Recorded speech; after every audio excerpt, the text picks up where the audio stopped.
You don't need an empty inbox. You need a system that keeps email from running your life. Do you ever feel like your inbox is your second job? You clear it in the morning and by lunch, it's full again. Well, email is not the problem. It's a lack of a system for managing it. So in this video, we'll talk about why leaders get buried in email, learn a few simple ways to manage it without losing focus, and build a rhythm that keeps your inbox under control. Now, what is the real issue when it comes to email? For most leaders, email isn't just communication, it's chaos. Everybody wants quick answers. Every message feels urgent. So you spend all this energy reacting instead of leading. And the email expands to fill whatever time you give it. So the solution isn't more time, it's more structure. Don't let email interrupt your thinking time.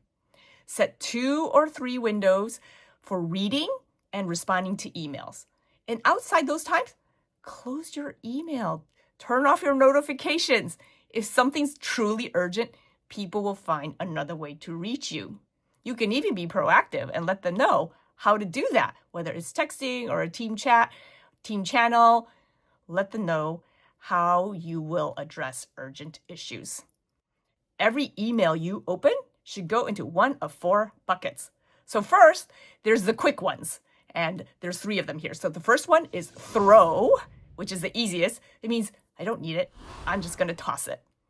The second one is show. So this actually is an email that someone else needs to see. You're going to show it to them. You're going to send it off to someone else to take care of it. You're going to delegate it.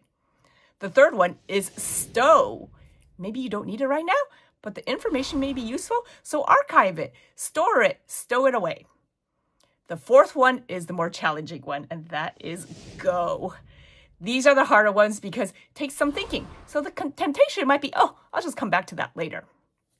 But there's 2 ways you can go about doing this that will really help cut down your emails. First, do it now. That's 2 minutes or less. If it's just something quick response, something you can take care of, do it and then archive it. And the second one is do it later. This means that there is a task that is going to take a little bit longer related to this email, so you need to add it to your list. Now, I know that some people say, take it off your inbox, put it on your task list, make sure you have inbox 0.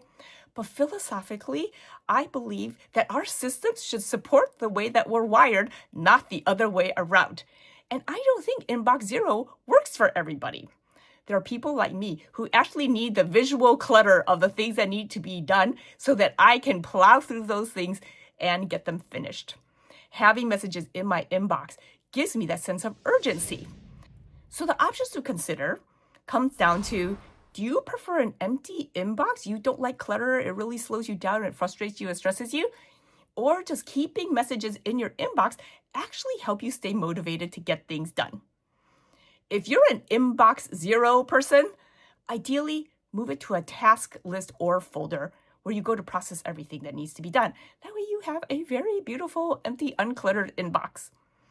You can set up folders. So like, for example, I've set up a couple folders. One says to reply for messages that I need to answer, to read for articles that I need to read, and then to do for actions. I need to create a document, or I need to follow up on something, or I need to plan something.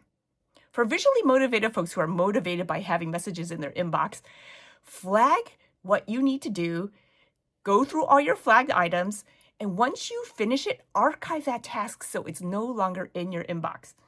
If it's time-bound, set a reminder so that it shows up at the top of your inbox later when you really, really need to take care of it.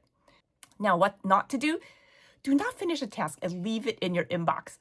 If you think you need it later, organize it by putting it in a subfolder or just archive it. You don't want to be having a mix of things you have to do and things that you've already done. It causes clutter and confusion. The best way to manage less email is to get less email. Unsubscribe from newsletters you never read. Ask your team to move updates into shared documents or project tools. Use that CC intentionally. Every extra name adds more noise. Now, if you want more on this, I actually wrote a book called I'm Not Neat, But I'm Organized. It's all about how to streamline your incoming emails and organize your tasks so your inbox stops running your life. The link is below. Email is a necessity, but it doesn't have to control your life. When you manage when, how, and what you engage with, you reclaim hours of focus. And that's the time where you can invest in leadership that actually moves things forward with people, priorities, and decisions. Your inbox doesn't have to run your day. You can take control of it.